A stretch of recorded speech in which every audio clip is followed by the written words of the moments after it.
ताली बजाएंगे और यीशु मसीह के नाम लिख लीजिए। May God bless you. प्रभु आपको बहुत आशीष दे। आइए हम प्रार्थना करेंगे वचन के लिए और जल्दी से हम खुदा के कलाम में चलेंगे। और मैं रिक्वेस्ट करूंगा मेरी बहन माधवी सामने आकर वचन के लिए प्रार्थना करेंगे।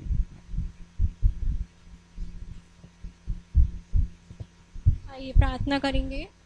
हमारे महान उद्धारकर्ता परमेश्वर प्रभु यीशु मसीह, हम आपके निकट आते हैं और प्रभु जी प्रार्थना करते हैं आज के अच्छे दिन के लिए। खुदावन आपने हमें अपने भवन में लेकर आया और प्रभु हम सभी भाई बहनों से एक साथ बैठने का प्रभु आपने फजल दिया, वचन सुनने का। प्रभु जी वचन के पूर्व प्रार्थना करते हैं प्रभु जी हमारे मनों को तैयार करें ताकि खुदावन जो वचन बोया जाता है वो आपके थ्रू प्रभु आपके द्वारा बोया जाए और खुदावन अपने दास को प्रभु तैयार करें। प्रभु जी हमारे कानों का खतना करें और हमें सुनने के लिए प्रभु जी कानों को खोलें ताकि हम वचन को सुने और उस पर चलने वाले बन सकें। प्रभु आपके रहम को आपकी दया को चाहते हैं। प्रभु आप अनुग्रह करें। सब कुछ आपके हाथों में सौंपते हैं। आगे के समय को आपके हाथों में देकर प्रार्थना प्रभु यीशु मसीह के नाम में मांगते हैं। सुनकर कबूल करें। आमीन। Praise the Lord. हालेलुया। प्रभु आपको बहुत आशीष दे। मुझे बहुत अच्छा लगता है जब हम प्रभु में और प्रभु के वचन में बढ़ते हैं। हालेलुया। हम वो वाले पेड़ नहीं है जो ड्राइंग रूम में लगे रहें, पूरे 12 महीने हरे रहें, ना उसमें पत्ती लगे ज़्यादा और ना वो बड़ा हो, लेकिन बस देखने में हरा लगे। ऐसे पेड़ को प्रभु पसंद नहीं करता, लेकिन प्रभु पसंद करते हैं उन्हें जो बढ़ते हैं। हालेलुया। लिखा है वचन में, और उसी में जड़ पकड़ते और बढ़ते जाओ। जड़ नीचे की तरफ पकड़ते हैं और मनुष्य ऊपर की तरफ बढ़ता है। अगर पेड़ बहुत ऊंचा हो रहा है तो इसका मतलब उसकी जड़ भी बहुत गहराई में जा रही है, और जिसकी जड़ें गहराई में नहीं होंगी वो एक दिन आंधी में तूफान में गिर जाएगा, टूट जाएगा, उखड़ जाएगा। बारिश का समय अभी आपने बहुत सारे समाचारों में देखा होगा, बड़े बड़े पेड़ गिर गए, लेकिन वो पेड़ कभी नहीं गिरता जिसकी जड़ें जमीन के बहुत अंदर तक है। जब जब आप प्रभु में प्रभु के वचन को पढ़ो उसमें जड़ पकड़ते और बढ़ते जाओ। जब आप स्टार्टिंग में आए होंगे तो आप थंबनेल पर एक बहुत अच्छी सी आयत देख रहे होंगे और उसमें परमेश्वर के थोड़ी देर में बहुत सारी ऐसी चीजें लिखी हुई थी जिनके द्वारा हम सीख सकते थे। एक वर्ड ऊपर लिखा हुआ था, अगर आप उन्हें जो पहले आया था मुझे बता सकते हैं। थोड़ा सा हमारा लैपटॉप हैंग कर रहा है, आ जाएगा अभी थोड़ी देर में। पर क्या आप बता सकते हैं कि वो क्या था, ऊपर क्या लिखा था? हमने लगा क्या लिखा हुआ अभी आ गया, बताइए।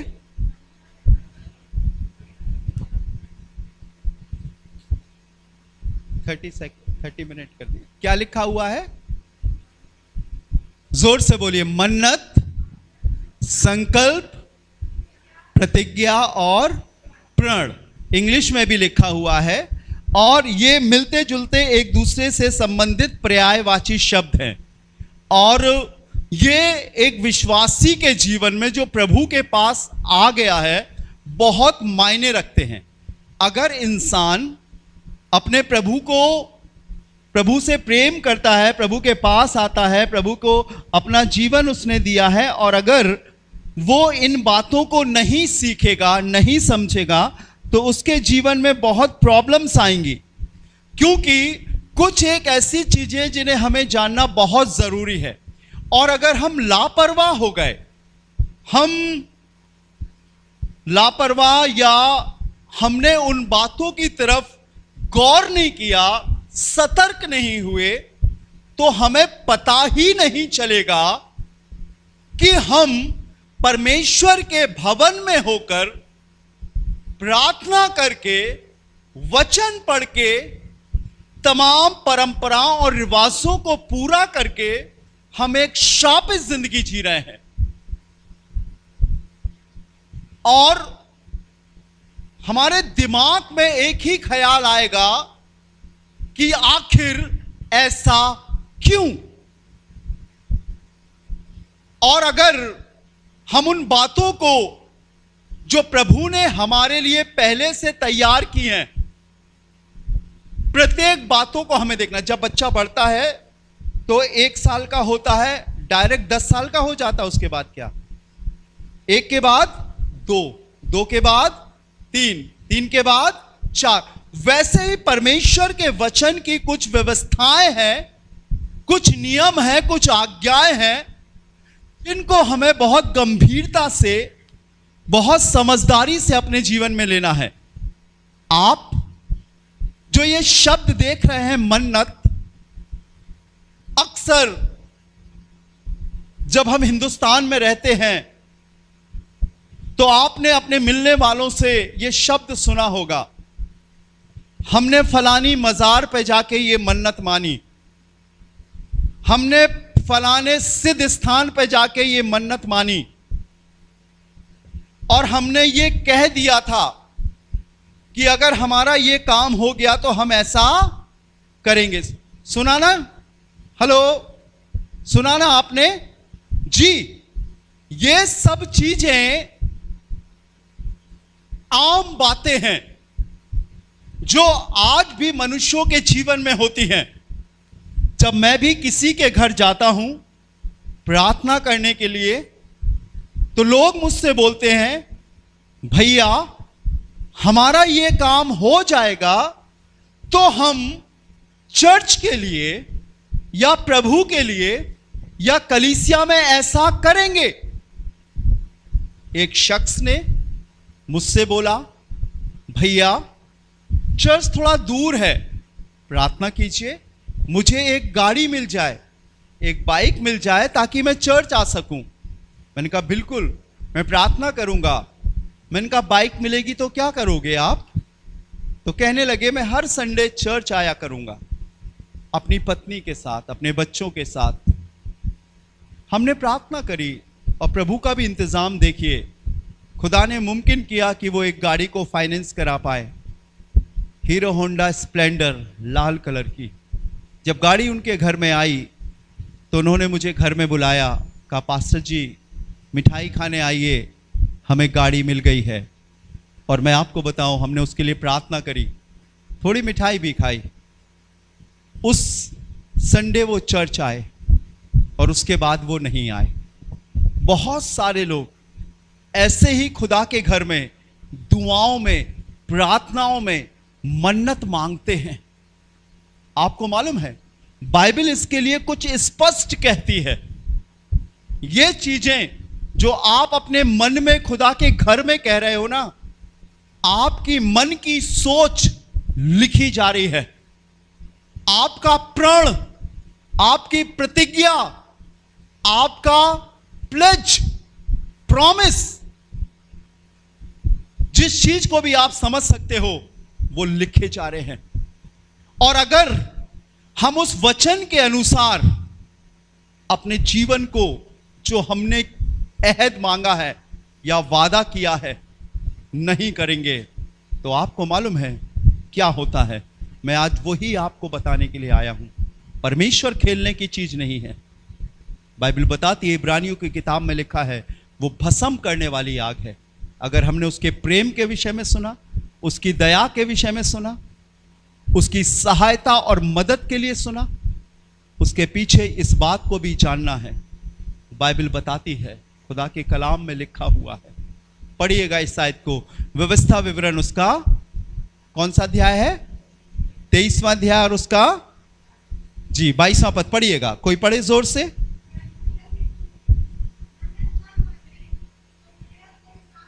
लिखा है, परंतु यदि तू कोई मन्नत ना माने तो तेरा कोई पाप नहीं।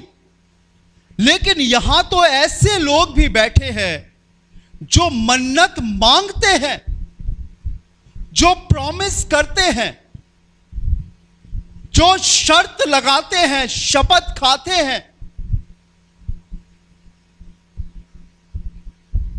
और उसके बाद भूल जाते हैं।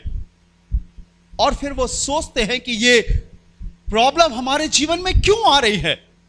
देखो खुदा के लोगों, इंसान इंसान से कुछ छिपा सकता है, लेकिन परमेश्वर से कभी कुछ नहीं छिपा सकता है। चूंकि मैं खुदा का खादिम हूं और मैं सबके लिए प्रभु का खादिम हूं, और मेरा काम है हिदायत देना, कलीसिया के लोगों को सतर्क करना।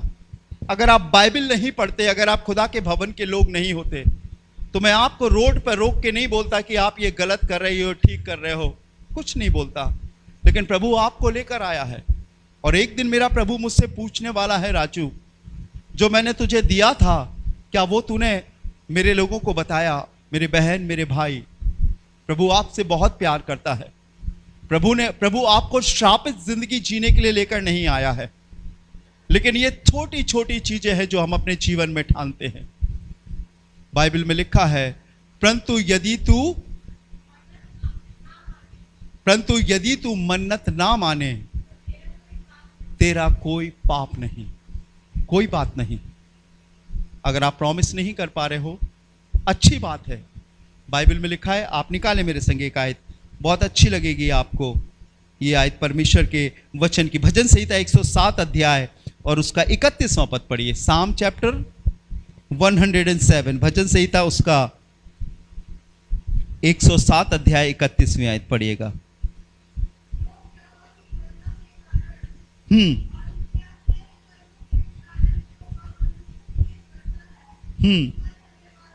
लोग यहोवा की करुणा के कारण और उन आश्चर्यकर्मों के कारण जो वो मनुष्यों के लिए करता है, उसका अच्छी बात है उसका धन्यवाद करना। अगर आप चंगे होते हो, गवाही देते हो, प्रभु तेरा धन्यवाद हो, बहुत बढ़िया बात है। मैंने देखा है किसी की नौकरी लगती है, वो कहते हैं भैया हम आपके परमेश्वर के भवन के लिए ऐसा करना चाहते हैं। बहुत सारी चीजें जो आप यहां पर देख रहे हैं, ये लोगों के द्वारा दिए गए दान के द्वारा है। अपनी खुशी से वो बोलते हैं और खुशी से उस काम को करते हैं, बहुत अच्छी बात है। लेकिन अति उत्साहित होकर, बहुत सारे जोश में आकर हमें कुछ नहीं बोलना चाहिए। लेकिन जो हमारी जिम्मेदारी है उसे हमें बाखूबी बहुत अच्छे से अंजाम देना है। आपकी जिम्मेदारी बाहर की भी है, आपकी जिम्मेदारी अंदर की भी है। एक आयत निकालो, आप इससे बहुत जल्दी से समझ सकते हो। निकालिएगा मेरे लिए खुदा के कलाम से, बहुत सुंदर सी आयत है जो आपको मिलेगी मत्ती रचित सुसमाचार 22वां अध्याय और उसका 21वां पद पढ़े। कोई भी पढ़े जोर से। Matthew chapter 22 verse 21।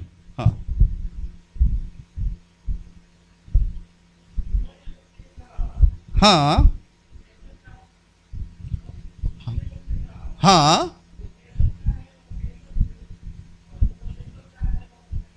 जो कैसर का है, कैसर अर्थात संसार। कैसर उस जमाने में रोमी हुकूमत के शासक को कैसर की उपाधि दी गई थी। और बाइबल बताती है जो कैसर का है वो कैसर को दो, और जो प्रभु का है वो प्रभु को दो।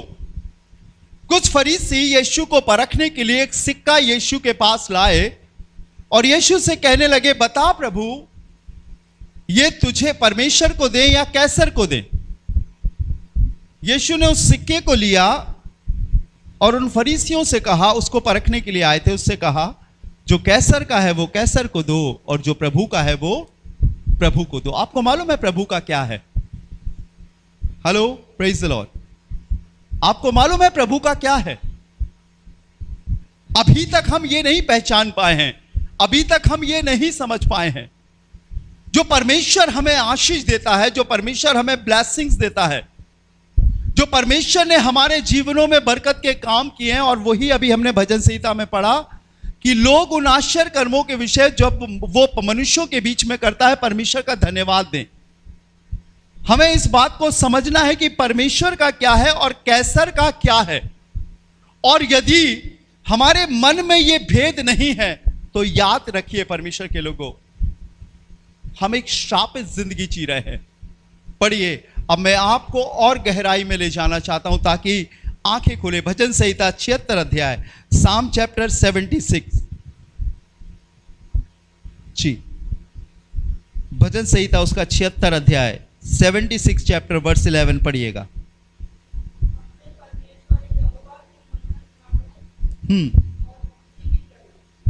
जी, फिर से पढ़िएगा। अपने परमेश्वर यहोवा की मन्नत मानो और पूरी भी करो। वो जो भय के योग्य है, उसके आसपास के सब उसके लिए भेंट ले आए। क्या लिखा है? मन्नत मानो और उसे क्या करो? पूरी भी करो। जो परमेश्वर के पुत्र यीशु ने कहा उसे पूरा भी किया। आप प्रभु के लोग हो, परमेश्वर के लोग हो, परमेश्वर आपसे बहुत कुछ नहीं चाहता। हम खुदा के दिए हुए में से खुदा को कुछ नहीं दे सकते। जब हम खुदावंद के पास कुछ चीजों को अहद बांधकर या मन्नत मानकर या प्रॉमिस करके लेकर आते हैं, तो हम अपनी मनसा, अपनी नियत को खुदा के हाथों में सौंपते हैं। आप सामान, पैसा, दौलत या संसार की कोई भी चीज ऊपर फेंक कर देखो, क्या जाएगी? यहां पर रखो, क्या वो ऊपर जाएगी? नहीं जाएगी। लेकिन जब आप अपने मन में ये जिज्ञासा, ये इच्छा रखते हो कि प्रभु तूने मुझे ये ब्लेसिंग्स दी है, मैं तेरे काम के लिए तेरे भवन में हाथ बढ़ाऊंगा, मैं इस काम को पूरा करूंगा, तो आप जिस मनसा से आप सोचे हो, पौलुस ने इतना अच्छा लिखा कि प्रत्येक मनुष्य दान देने से पहले अपने मन में ठाने। ऐसा नहीं है कि हमने अपने जेब में डाला और टटोला और जो सबसे छोटा निकला उसको हमने खुदा के घर में डाल दिया। ऐसा नहीं होता। परमेश्वर के भवन में मन्नतों को पूरा करना या दान को देना संसारिकता के दान से अलग है, बिल्कुल डिफरेंट है। आप मानो या ना मानो, आज बहुत सारे लोग सब कुछ होने के बाद भी कर्जे में हैं। आज भी मुझसे लोग कहते भैया पैसा तो हम चारों कमाते हैं, लेकिन रुकता नहीं। होशे कहता है तुम्हारी पोटलियों में छेद है, तुम ऊपर से डालते हो और नीचे से गिर जाता है। कुछ चीजें हैं जिनसे समझौता नहीं चलेगा, जिनसे हम ये नहीं कहते चलो इस बार तो हो गया, छोड़ो अगली बार कर देंगे। नहीं, कुछ चीजें ऐसी हैं खुदा के लोगों जो हमारे मन से, परमेश्वर से जुड़ी हुई हैं। पढ़िएगा विकी प्रभु के कलाम की इस आयत को, ड्यूटोनॉमी या व्यवस्था विवरण उसका 23वां अध्याय और उसका 21वां पद पढ़िए। व्यवस्था विवरण उसका 21वां अध्याय और उसका 23वां अध्याय और उसका 21वां पद पढ़िए, जोर से पढ़िए।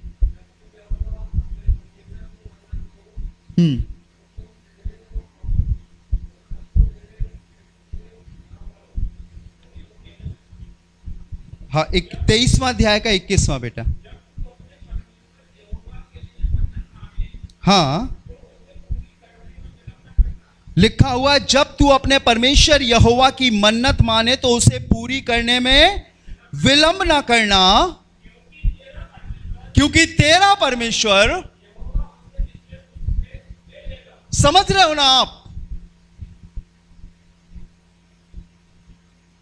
यह बहुत गंभीर विषय है, इसे टाला नहीं जा सकता, परमेश्वर के वचन को मिटाया नहीं जा सकता।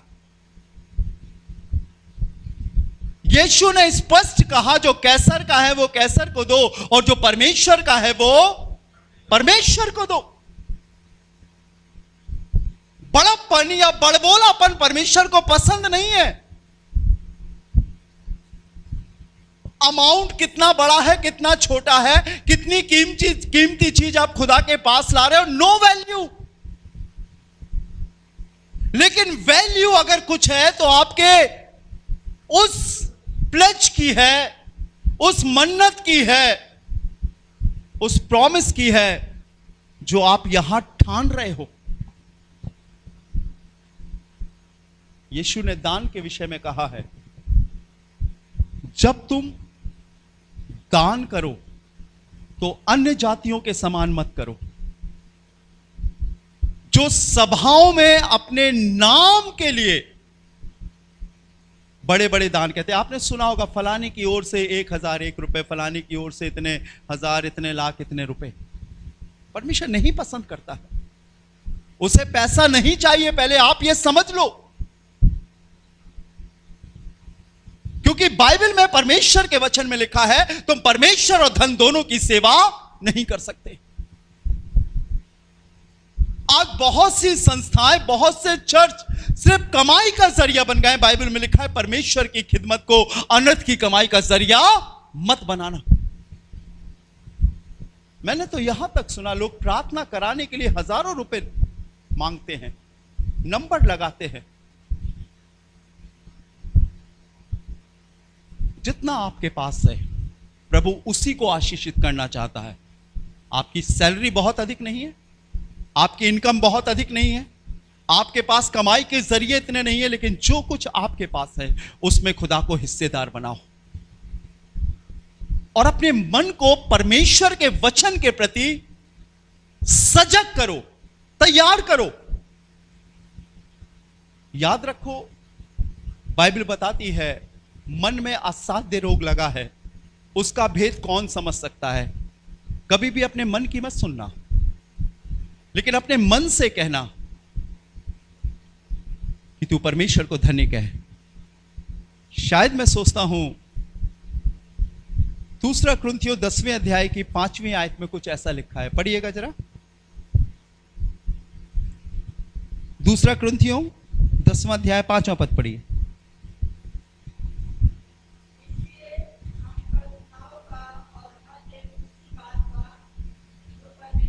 ये कल्पनाएं कहां उठती हैं? मैंने तो सुना सुबह 6 बजे पड़ोस वाले मोहल्ले से उठती है, आगे वाले कॉलेज में जाती है कल्पना, केफ और कल्पना, ये हमारे मनों में है। बहुत गौर से सुनिएगा। हाँ विकी भाई जोर से पढ़िए। सो हम ऊंची बात का जो परमेश्वर की पहचान के विरोध में उठती है, कहां उठती है कल्पना? हेलो भैया, कल्पना कहां उठती है? हाथ उठाकर बताइए अगर मेरी आवाज आ रही है। मन में। हरेक वो बात, हरेक वो कल्पना जो परमेश्वर की पहचान के विरोध में उठती है, क्या करते हैं? खंडन करते हैं। आप कल्पना के अनुसार बह जाते हो या कल्पना के अगेंस्ट खड़े होते हो। यिर्मयाह 17वां अध्याय 9वां पद बताता है कि मन में असाध्य रोग लगा है, उसका भेद कौन समझ सकता है? आपके अंदर हर समय एक लड़ाई चलती है। अगर आपने उस लड़ाई में फतेह हासिल करना नहीं सीखी तो आज भी बहुत सारे लोग इन कल्पनाओं से हार रहे हैं। मैंने सोचा तो यह था पर यह हो गया। याद रखो परमेश्वर ने आपको गरीब बनाने के लिए दुनिया में नहीं भेजा। परमेश्वर ने आपको भिखारी या मांगने के लिए नहीं भेजा। परमेश्वर ने आपको अधिकारी बनाने के लिए भेजा है। सारी सृष्टि पर अधिकार दिया है। हर बातों को उसने हर विश्वास करने वाले के अधिकार में दिया है। आपने अभी तक उस चीज को समझा ही नहीं है और तनिक तनिक से उतार चढ़ाव में हम भटक गए हैं। खंडन करते हैं और क्या करते हैं आगे? और हर एक भावना को कैद करके निकली कल्पना थी और आ कौन सी गई? भावना। समझ रहे हो ना आप? उठी कौन थी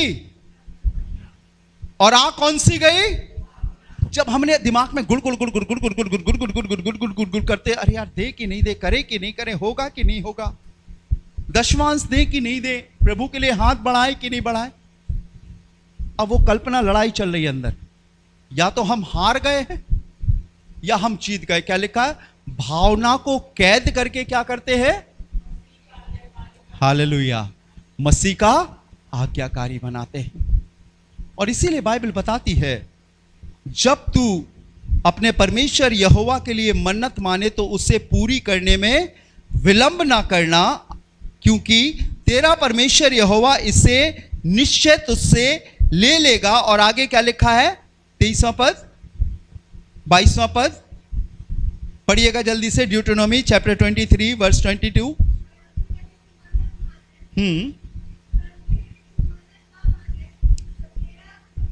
हाँ, उससे पहले पढ़े, उससे पहले 21वां पद बेटा। जब तू अपने परमेश्वर यहोवा के लिए मन्नत माने तो उससे विलंब ना करना, ले लेगा,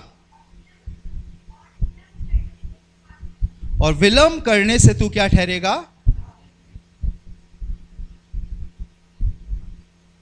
कुछ भी नहीं मिलेगा हमें। और आप जान रहे हो आज बहुत सारे लोग खुदा के घर में तो हैं, लेकिन वो श्रापित जिंदगी जी रहे हैं। और इसीलिए बाइबल में लिखा है इससे अच्छा है कि तू मन्नत ना माने। अगली आयत पढ़िएगा, इसी की 23वीं आयत। जो कुछ तेरे मुंह से निकले,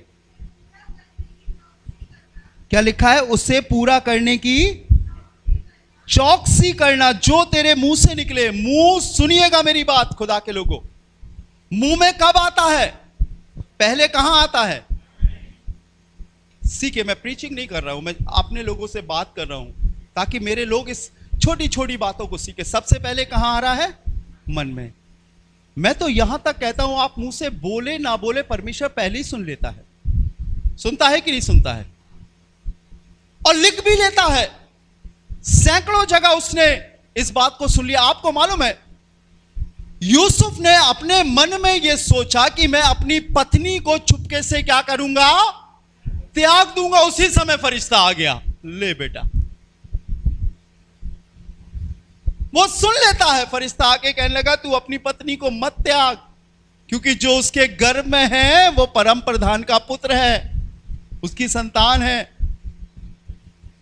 जब यीशु शिमोन नाम फरीसी के घर में बैठा था तो एक स्त्री संगमरमर के पात्र में इत्र लेकर आई और यीशु के कदमों पर डालकर उसे बालों से पोंछने और मुंह से चूमने लगी। लिखा हुआ है, शिमोन अपने मन में सोचने लगा कि अगर ये कोई नबी होता या भविष्यवक्ता होता तो अपने जान लेता कि जो औरत इसे छूती है वो कैसी है। लिखा है, यीशु ने उसके मन की बात सुनकर उससे कहा, हे शिमोन, मैं तेरे घर में आया, तूने मुझे हाथ धोने को पानी नहीं दिया। वो सुनने वाला खुदा है और ये मुंह पर आता है। अब सुनिएगा क्या लिखा है, जो कुछ तेरे मुंह से निकले उसे पूरा करने की, डू यू नो चौकसी क्या होता है? हैप्पी भैया, प्रेज द लॉर्ड। चौकसी करने का मतलब क्या होता है? सतर्क होना, बिल्कुल अलर्ट होना, बिल्कुल सावधान होना। कई बार हम परमेश्वर के अनुग्रह की इतनी बातें सुनी कि हम बिल्कुल अनुग्रह में जीने लगे। अब उठो नहीं, खुदा तेरा अनुग्रह है तो उठेंगे, खुदा तेरा अनुग्रह है तो खाना खाएंगे, खुदा तेरा अनुग्रह है तो गाड़ी चलाएंगे, खुदा तेरा अनुग्रह है तो शादी करेंगे, खुदा तेरा। अरे भाई साहब, अनुग्रह में ये सब नहीं है। कुछ कोशिश आपको भी करनी पड़ेगी। अनुग्रह आलस नहीं सिखाता, अनुग्रह हमें मौके देता है। अनुग्रह हमें यीशु के पास आने की हिम्मत देता है। और बाइबल में यही लिखा है, परमेश्वर के वचन में बिल्कुल स्पष्ट लिखा है, जो कुछ तेरे मुंह से निकले उसे पूरा करने की चौकसी करना। तू अपने मुंह से वचन देकर अपनी इच्छा से अपने परमेश्वर यहोवा की जैसी मन्नत माने, वैसे ही स्वतंत्रता पूर्वक उसे पूरा करना। अपन को कोई फर्क नहीं पड़ता, क्योंकि जितना खुदा ने हमारे लिए समय लिखा है हम उतने ही दिन यहां रहेंगे, क्योंकि वो मेरे को लेने आने वाला है।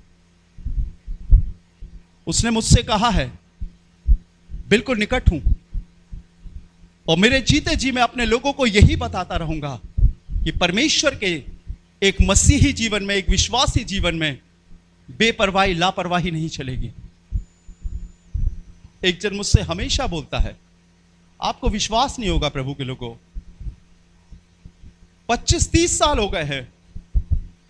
मैं उससे पूछता हूं कैसा चल रहा है भैया? 4-4 बच्चे उसके घर में। भैया प्रार्थना करो कि नौकरी लग जाए। जब शादी हुई थी, हस्बैंड वाइफ थे, 4 बच्चे हो गए और आगे बढ़ते गए, आगे बढ़ते गए। 25-30 साल गुजर गए, अभी तक नौकरी नहीं मिली, लेकिन घर चल रहा है। लोगों को नहीं मालूम है, लोग नहीं जानते, लोग नहीं समझते इन बातों को कि वो क्या बोल रहे हैं। और मैं आपको बताना चाहता हूं, जब मैं एक दिन उससे मिला, अपनी बिटिया को स्कूल लेने गया था, मुझे मिल गया वो रास्ते में, यहां से लेकर यहां से मैं डूबा हुआ है। जब वो पति पत्नी थे, उनके पास एक बहुत अच्छा काम था, प्रभु ने बहुत अच्छा रास्ता उनके लिए खोला था, लेकिन वो कहते गए और उन बातों पर अटल नहीं रहे। मैं आज आपको बताऊं, बाइबल में लिखा है, धोखा ना खाओ, परमेश्वर ठट्टों में नहीं उड़ाया जाता। इतनी ही सी आयत नहीं है, लेकिन उसके आगे कुछ और भी लिखा है। मालूम क्या लिखा है? क्योंकि मनुष्य जो कुछ बोता है वही काटेगा। हमें सावधान होना है। एक औरत जिसके विषय में खुदा के कलाम में लिखा है कि खुदावंद ने उसकी कोख बंद कर दी थी, वो अपने पति एलकाना के साथ प्रतिवर्ष खुदा के भवन में आती थी और उसकी सौत पनिन्ना उसे चिढ़ाती, और लिखा इतना चिढ़ाती थी कि हन्ना ने खाना पीना छोड़ दिया और वो रोती थी। उसका पति उसके पास आकर कहता था, हे मेरी प्रिय, क्या मैं तेरे लिए 10 बेटों से उत्तम नहीं हूं? लेकिन एक दिन इस वर्ष जब वो खुदा के पास आई तो उसने खुदा से कुछ कहा। मैं चाहता हूं इस मन्नत को आप सुने और समझें और जानें। परमेश्वर पक्षपाती नहीं है, आपकी जिंदगी शैतान नहीं ले सकता। मेरी बात मानो, अगर आप खुदा के वचन के अनुसार चलने वाले हो। हां, विश्वास परखा जाएगा, उतार चढ़ाव आओगे, लेकिन आप मिटोगे नहीं। अगर आप खुदा से प्यार करने वाले, उसके वचन को अपने जीवन में अहमियत देने वाले हो, तो कभी नहीं मिटोगे। मेरी बात मानो। ये इस वर्ष खुदा के घर में आई।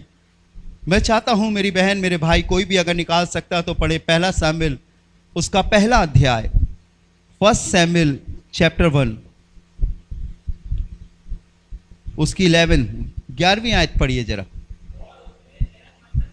सुनिएगा सभी लोग कान खोल के। और उसने ये मन्नत मानी, हे सेनाओं के यहोवा, यदि तू अपनी दासी के दुख पर सचमुच दृष्टि करे और मेरी सुधि ले, हाँ हाँ,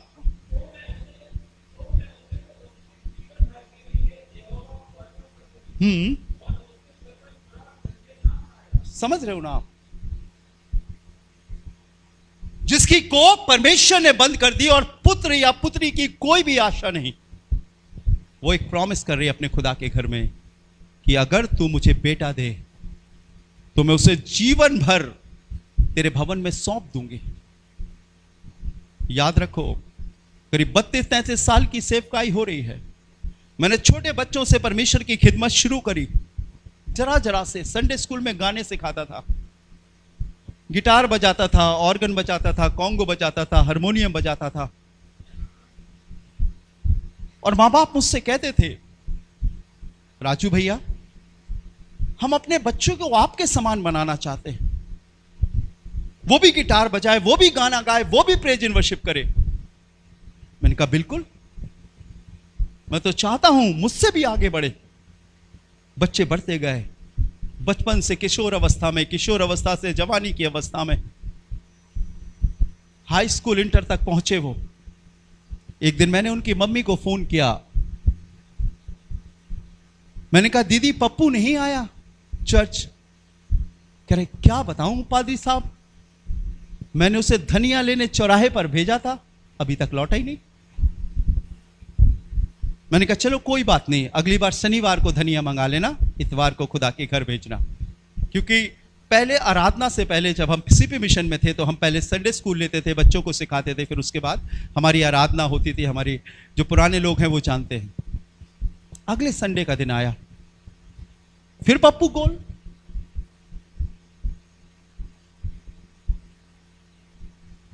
मैंने फिर उनसे पूछा तो उन्होंने बोला इस बार धनिया नहीं, इस बार गरम मसाला लेने गया था। तीसरी बार मैंने फोन नहीं किया, चौथी बार, चौथे संडे रात के 11:30 बजे मुझे फोन आया। वो बड़ा हो गया था, इंटर क्लासेस में आ गया था। पास्टर साहब प्रार्थना कीजिए, पप्पू घर नहीं आया। मैंने कहा दीदी क्या हो गया? वो घर नहीं आया, हम लोग घबरा रहे हैं। एक ही बेटा था उनका। मैंने कहा जरा उस दुकान पर जाइए जहां पर आपने धनिया लेने भेजा था, कहीं वही तो नहीं है? गरम मसाले की दुकान पर जाइए। उन्होंने कहा हमने 2, 6, 4, 5, 6 चक्कर लगा लिए, हमें नहीं मिला, आप आ जाइए। बुजुर्ग थे। मैं पहुंचा। धनिया की दुकान से थोड़ा सा आगे 4 कदम टल्ली वाली दुकान थी।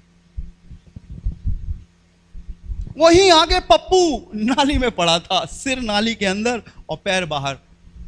वो तो मेरी उस समय जवानी वाली आंखें थी तो मैंने साफ साफ देख लिया। मैंने कहा ये तो पप्पू लग रहा है।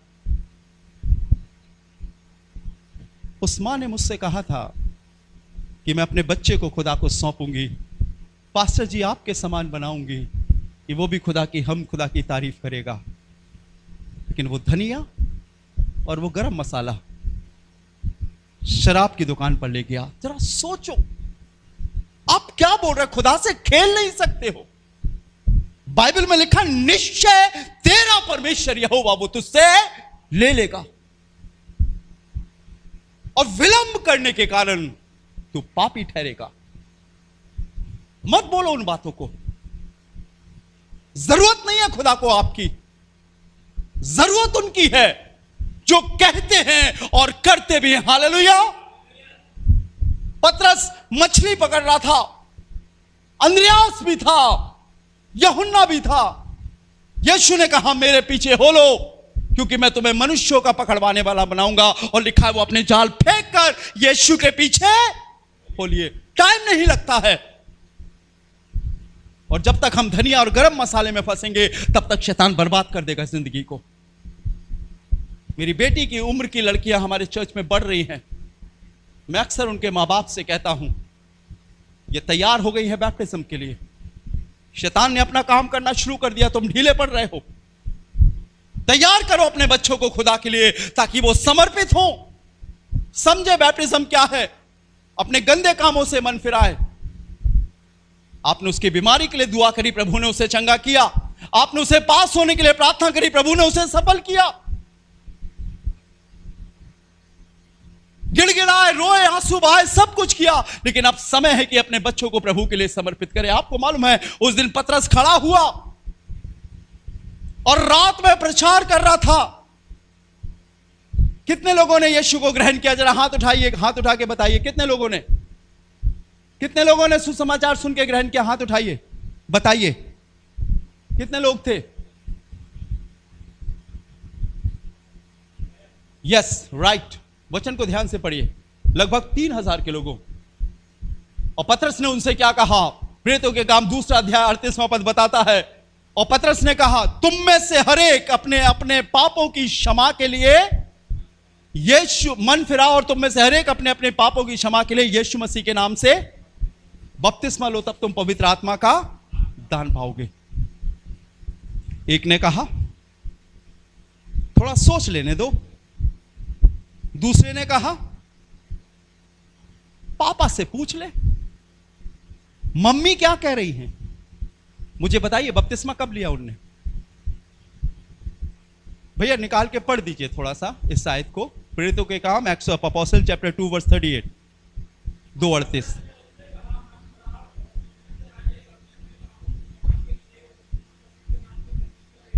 आगे जी।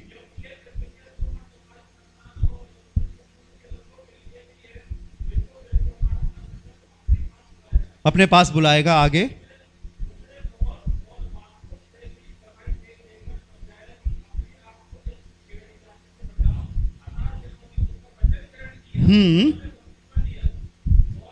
उन्होंने क्या लिया? कब? Right now. रात में खड़ा था ये। तुरंत आप ढीले हो गए ना, सफेद कपड़े बनेंगे तब लूंगा पादरी साहब। उधर सफेद नीले पीले कपड़े नहीं चलते, एक ही वस्त्र चलता है, वो है उद्धार का वस्त्र। हालेलुया। वो एक ऐसा वस्त्र पहनाता है जिसे कोई छीन नहीं सकता। और शायद हम ढीले हो गए हैं, हम कमजोर हो गए उसी समय, हमारे निर्णय, हमारे डिसीजंस। हन्ना ने कहा, प्रभु यदि तू मुझे औलाद दे तो मुझसे जीवन भर तेरे भवन में सौंपूंगी। और कहा, उसके सिर पर छुरा नहीं फिरने पाएगा। समझ रहे हो ना? वो मसा, वो बात, वो प्रॉमिस जो मैंने करी है, वो कभी उससे वो टलेगा नहीं। चलिए और थोड़ा सुनते हैं इसके विषय में। भैया इसका 20वां पद पढ़िए, 20वां पद, 1 सैमुएल चैप्टर 1 वर्स 20। पहला सैमुएल पहला अध्याय 20वां पद पढ़िए। तब हन्ना गर्भवती हुई, एक पुत्र हुआ और उसका नाम सैमुएल रखा, क्योंकि वो कहने लगी, मैंने यहोवा से मांग कर इसे पाया। आपको मालूम है जो जिंदगी हमें दी है वो ऐसे ही नहीं मिली है, ये खुदा ने हमें दी है। बाहर ये जिंदगी नहीं है। आप बैठो लोगों के पास, बात करो जरा उनसे। इतनी चिंताओं में, इतनी फिक्र में, इतनी फ्यूचर की प्लानिंग में बर्बाद है कि निवाला मुंह में नहीं जाता साहब। खाना रखा है लेकिन इच्छा नहीं होती। लेकिन परमेश्वर के वचन में खुदा के लोगों के लिए लिखा है, मैं लेटकर सो गया और फिर जाग उठा, क्योंकि यहोवा तू ही मुझे अकेले में निश्चिंत रहने देता है। नो ब्लेसिंग्स, बाहर कोई आशीष नहीं है। अगर सुकून और शांति है तो खुदा के घर में है, लेकिन उसी के लिए जो परमेश्वर के वचन के अनुसार अपने जीवन को आगे बढ़ाता है। बाइबल में लिखा है सैमुएल उसके घर में पैदा हुआ। 24वीं आयत पढ़िएगा इसकी।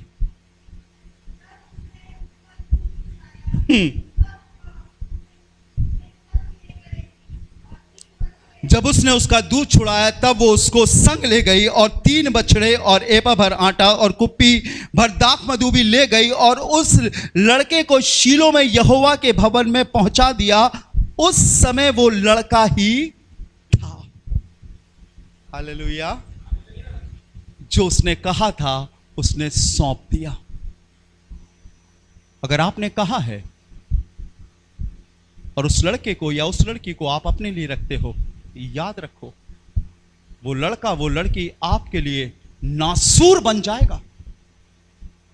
मानो ना मानो, ये बात खुदा के कलाम के आधार पर कह सकता हूं, वो आपके लिए इतना पीड़ादायक बन जाएगा, इतना पीड़ादायक बन जाएगा, जो अपनी मन्नतों से, अपने प्लस से मुकरते हैं कि एक दिन आप कहोगे कि भला होता तू पैदा होता तो मैं तेरा गला दबा देता। बाइबल बताती है निश्चय तेरा परमेश्वर यहोवा वो तुझसे ले लेगा। शायद आपने कुछ कहा है, शायद आपने कुछ अहद किया है दान के विषय में, आपकी प्रेजेंस के विषय में। आप खुदा के घर में रहोगे कि नहीं रहोगे? अपने जीवन के विषय में खुदा के घर को, खुदा के वचन को अपने जीवन का हिस्सा बनाओ। आपके जीवन में बहुत कुछ है, शामिल करो परमेश्वर के वचन को। प्रभु मैं तेरी बेटी हूं, प्रभु मैं तेरा बेटा हूं, तेरे वचन के अनुसार चलूंगी। मैं आपको बाबुलंद बता सकता हूं प्रभु के लोगों, मालूम सैमुएल के लिए क्या हुआ? इतना नहीं कि उसने वादा किया था, सौंप कर चली गई। अगर आप अपने बेटे, अपनी बेटी को, अपने पैसे को, अपने समय को, अपने आप को, अपनी चीजों को खुदा के घर में देना शुरू कर दोगे, मालूम क्या होगा? कभी आपको घटी ना होगी। कभी भी आपको यह नहीं देखना पड़ेगा कि महीने के ये आखिरी दिन चल रहे, 28, 29 और 30 तारीख है। आपको अपने पर्स में यह नहीं देखना पड़ेगा कि कैसे मेरा घर चलेगा। परमेश्वर आपको आगे बढ़ाएगा। आखिरी हफ्ता कैसे निकल जाएगा आपको मालूम ही नहीं चलेगा। पढ़िएगा इस आयत को, बहुत सुंदर सी आयत है। इसके 3 अध्याय की 20वीं आयत लगाइए बेटा। 3 अध्याय की 20वीं आयत पढ़िए, देखिए क्या हुआ सैमुएल के संग।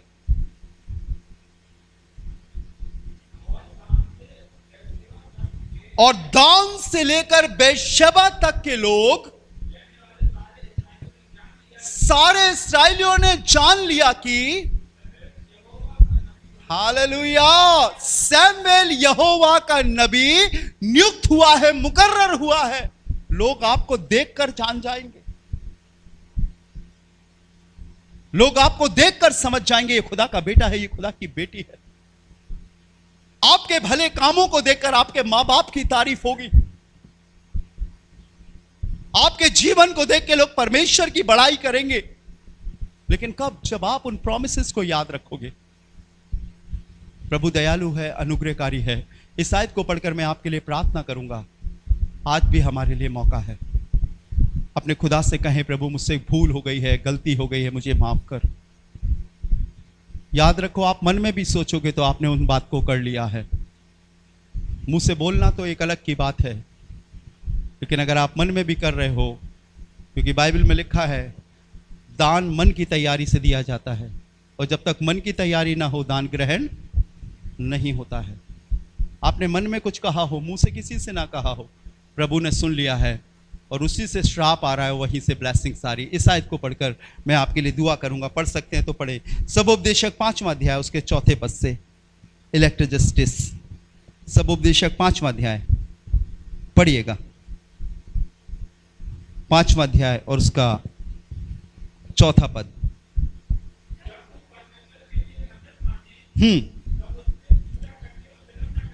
विलंब ना करना, मूर्खों से प्रसन्न नहीं होता, उसे पूरी करना। आगे जी बिल्कुल, आगे पढ़िएगा। कोई वचन कहकर अपने आप को पाप में ना फंसाना, और ना ईश्वर के दूत के सामने ये कहना ये भूल से हुआ। बहुत लोगों ने मेरे से कहा, मैंने उनके जीवन को देखा, आज वो बिल्कुल बर्बादी के शिखर पर हैं। अब उनके पास कोई सिखाने वाला और बताने वाला नहीं है, क्योंकि पाप इतना बढ़ गया है जिसके कारण ईगो, घमंड उनके अंदर बढ़ गया है कि वो अब एक्सेप्ट ही नहीं कर पा रहे कि हमसे गलती हो गई है। जब मैं यहां खड़ा होता था, पहले समय की बात बता रहा हूं, मेरे पीछे कम से कम 20-25 जवान खड़े हुआ करते थे, लड़के और लड़कियां, क्योंकि उन्हें गिटार बजाना अच्छा लगता था, सलमान खान की तरह बनना अच्छा लगता था। मैंने कहा बाइबल में कहीं ये खान नहीं लिखा है, और ना पान ना दान लिखा है। कोई किसी के संग चला गया, कोई किसी के संग चला गया, कोई किसी के संग चला गया। समय के हिसाब से किसी ने शादी कर ली, कोई और कहीं, कोई और कहीं, कोई और कहीं चला गया। लेकिन फोन आज भी करते हैं वो मुझे। फेसबुक एक ऐसा माध्यम है जिससे शक्ल पहचान के लोग टैग कर लेते हैं कि राजू भैया है। तब उनसे पूछता हूं, मैंने कहा तुमने कहा तो था, आज कहां हो? ना उनके पास एक अच्छा स्थान है जहां पर वो सीख सकें, ना कोई उन्हें बताने वाला, ना कोई उन्हें समझाने वाला। कल मेरे पास फोन आया, मुझसे कहने लगे भैया पापा की डेथ हो गई। मिले थे रास्ते में, फोन करके बोलते हैं डेथ हो गई, मिट्टी दे दो। मैंने कहा मैंने तो उन्हें कभी चर्च में देखा ही नहीं। एक बार जरूर मिले थे तो मैंने उनसे बोला था आना। वो कभी वहां, वो कभी वहां, वो कभी वहां, सब जगह भटकते रहे कि उनके पिता का अंतिम संस्कार हो जाए। मैंने उनको एक तरीका बताया, मैं फ्यूनल कर दूंगा, लेकिन मेरे लिए भी कोई नियम और कायदा है। चूंकि हमारे चर्च से उनका कोई संबंध नहीं है, हम मिल जाते थे तो हेलो हाय हो जाती थी। आपको जानकर ताजुब लगेगा, एक क्रिश्चियंस की मिट्टी मरघटे में जलाई गई। सिर्फ यही कारण है खुदा के लोगों, हमने कई बार खुदा को इज्जत नहीं दी है। झांसी के सबसे बड़े बिशप ने मना कर दिया। 30-32 साल पहले वो किसी चर्च जाया करते थे, वहां से भी मना कर दिया, कोई नहीं देगा, कोई रिश्ता ही नहीं रखा। कुछ देर उसके लड़के से मेरी फोन पे बात हुई, तब वो करीब 32-35 साल पहले की बात मुझे बता रहा। मैंने कहा तुम जवान हो, समझो खुदा को, पहचानो खुदा को। परमेश्वर के लोगों, कुछ चीजों को हमें बहुत गंभीरता से समझना है। ये खेल नहीं है, ये ऐसा नहीं है कि हम इसे अपने मन से कह दें तो टल जाए। नहीं टलेगी साहब। आप रास्ता बदल लो तब भी वो मन्नत नहीं बदलेगी। आप मुझसे ना मिलो कोई बात नहीं, लेकिन उससे कहां भागोगे, उससे कहां छिपोगे, उसको क्या जवाब दोगे? आप मन्नत मुझसे नहीं मान रहे हो। यहां लिखा है परमेश्वर के दूत के सामने, क्या लिखा है भैया? पढ़ रहे थे, पढ़िएगा 6वां पद। कोई वचन कहकर अपने को, हाँ, भूल से हो गया। मजाक नहीं है ये। आपको मालूम है एक दिन यीशु न्याय आसन पर बैठेगा और वो दाहिने तरफ वालों से कहेगा, जब मैं भूखा था तुमने मुझे रोटी दी, जब मैं नंगा था तुमने मुझे वस्त्र पहनाए, जब मैं बंदी गिराई अस्पताल में था तो मुझसे मिलने आए। तब लिखा है धर्मी कहेंगे कि ये हमने कब किया। तब मालूम वो क्या कहेगा?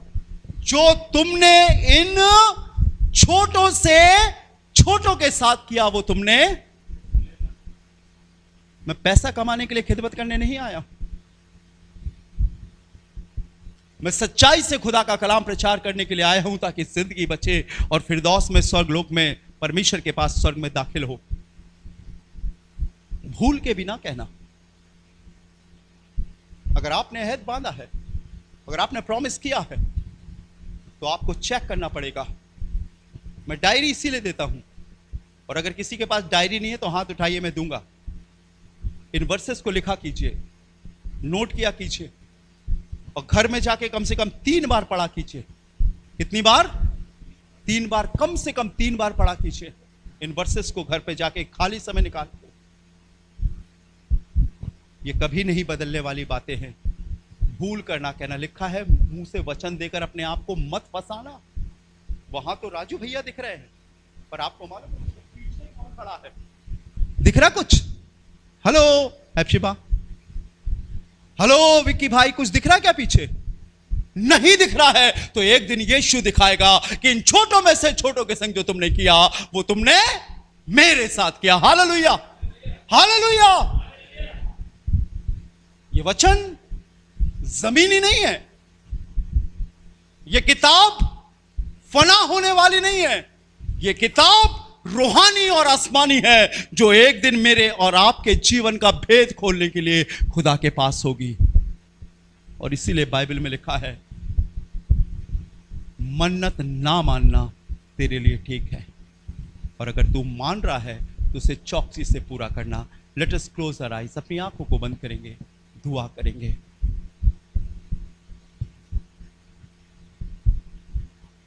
ये बातें हम सब के लिए जरूरी हैं। आप कोई भी क्यों ना हो, अपने खुदा से कहें, प्रभु मेरी आंखों को खोल, मेरे मन को खोल प्रभु, मैं तेरे वचन को समझ सकूं, अपनी हर एक बातों को जो मेरे जीवन में हो रही हैं प्रभु, उन्हें पहचान सकूं, जान सकूं। मुझे बनावटी और दिखावटी जीवन से अलग कर दे प्रभु। एक सादगी का, पाकीज़गी का सत्य जीवन मुझे दे। उससे कहें कि मुझे तू जांच।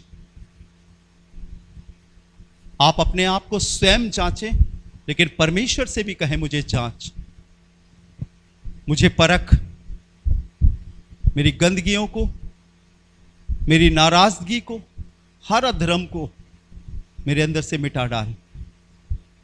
सीखोगे, सीखोगे, आगे बढ़ोगे। प्रभु के लोगों, ये अंदरूनी पाप हैं, ये रूहानी पाप हैं, जो मनुष्य नहीं लेकिन खुदा देखता है। मनुष्य तो प्रतिफल देखता है, मनुष्य को उठता और गिरता हुआ, लेकिन प्रभु रोज देखता है। दाऊद कहता है प्रभु तू दूर ही से मेरे चलने उठने बैठने का भेद समझ लेता है। अगर आपने कहा है परमेश्वर मेरे साथ हो, तो वो सिर्फ आपका साथ देने के लिए आपके साथ नहीं है, लेकिन आपके हर स्थिति को देखने के लिए वो आपके साथ है। वो दृष्टि कर रहा है कि आप क्या कर रहे हो और क्या नहीं कर रहे हो, आपने क्या बोला है और क्या नहीं बोले हो। कम ऑन, अपने मन की कसरत करें और देखें और ढूंढें कहीं कुछ छूट तो नहीं गया है, कुछ हम लांघ कर तो नहीं निकल गए हैं। आओ उससे कहें, ऐ खुदावन मुझे माफ कर, मेरी गलतियों को क्षमा कर, मुझे आप सा जीवन दो प्रभु, मुझे पवित्र बनाओ प्रभु। जल्दबाजी में, बड़बोलेपन में मैंने कुछ कुछ कह दिया है, लेकिन प्रभु आज माफी मांगता और माफी मांगती हूं। मुझे फिर से अपनी पनाहों में ले लो, मुझे अपनी शांति दो, मुझे अपनी अधीनता दो प्रभु। मैं तेरे दाहिने हाथ के नीचे बना रहना चाहती हूं, वो बनाएगा। अपने स्थानों पर खड़े हो जाएंगे, हम अपने आप को प्रभु के हाथों में सौंपेंगे, अपने लिए प्रार्थना करेंगे, सिर्फ अपने लिए प्रार्थना करेंगे। मैं विकी से रिक्वेस्ट करूंगा कि वो आगे आए, हम लोग प्रार्थना करें अपने लिए और कहें प्रभु से, जो आपको ठीक लग रहा है वो बोले, मुझे ना बोले। वो आपका प्रभु है साहब, आपके लिए उसने जान दी है। वो आपसे प्यार करता है, बहुत प्यार करता है, बहुत प्यार करता है। अपनी आंखों को बंद करके अपने ध्यान को उसकी ओर लगाओ, कहो प्रभु से, वो बदलेगा, वो बदलेगा, वो चेंज करेगा।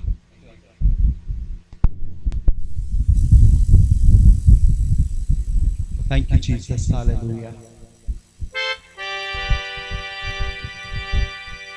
तू बदल दे मेरे मन को, दे आशीष इस जीवन को, तेरा दर्शन हमें मिले। करते हैं प्रार्थना तुझसे, सभी कहेंगे, तू बदल दे मेरे मन को, दे आशीष इस जीवन को, तेरा दर्शन हमें मिले।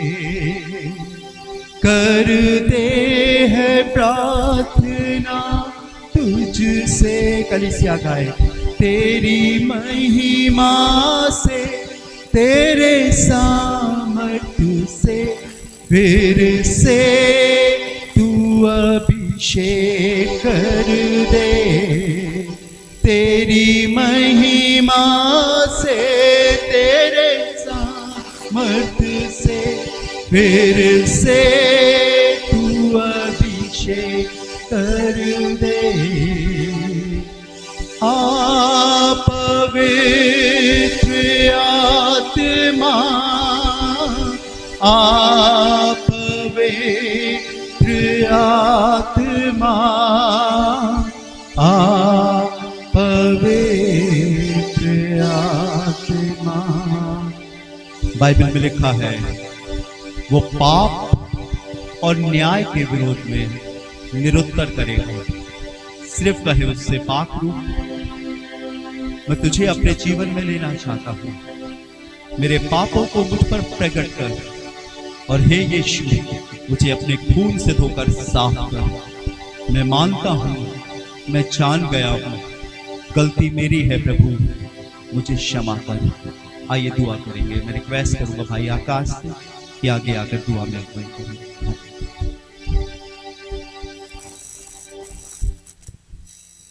हालेलुया प्रभु। स्वर्गीय पिता, आपके चरणों में आते हैं प्रभु यीशु मसीह के नाम से। प्यारे प्रभु जी, आज जो भी बातें आपने बताई है हमने ग्रहण करी हैं प्रभु जी।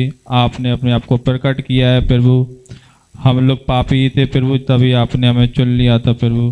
प्रभु हम लोग बच्चे हैं, बालक हैं, आपके भूल जाते हैं बातों को प्रभु जी। अगर हमने शुरुआत से लेकर अभी तक कभी भी कोई मन्नत मांगी है प्रभु और हम वो भूल गए हैं, तो आप हमें याद दिलाएं प्रभु जी कि हम अपनी गलती को सुधारें प्रभु जी। क्योंकि प्रभु जी अभी भी हम लोग जीवित हैं, इसलिए आप चाहते हैं प्रभु कि हम उद्धार पाने लायक हैं प्रभु जी। नहीं तो बहुत से लोग अभी सो गए हैं प्रभु जी, उन्हें मौका नहीं मिला है, लेकिन आपने अभी तक प्राण हमारे अंदर रखा है प्रभु। और हमें याद दिलाएं प्रभु कि आने वाले समय में हम लोग और ताकत से आगे बढ़ने पाए। शैतान का काम बहुत तेजी से चल रहा है प्रभु। भाई बहन नहीं आ पाए कि उनके साथ भी रहे। जो भाई बहन बीमार हैं प्रभु जी, कोई दिक्कत है, तकलीफ में है प्रभु जी, उनके साथ रहे कि आगे आने वाले दिनों में और कलीसिया में ज़्यादा से ज़्यादा लोग आने पाए अपनी फैमिली के साथ प्रभु जी।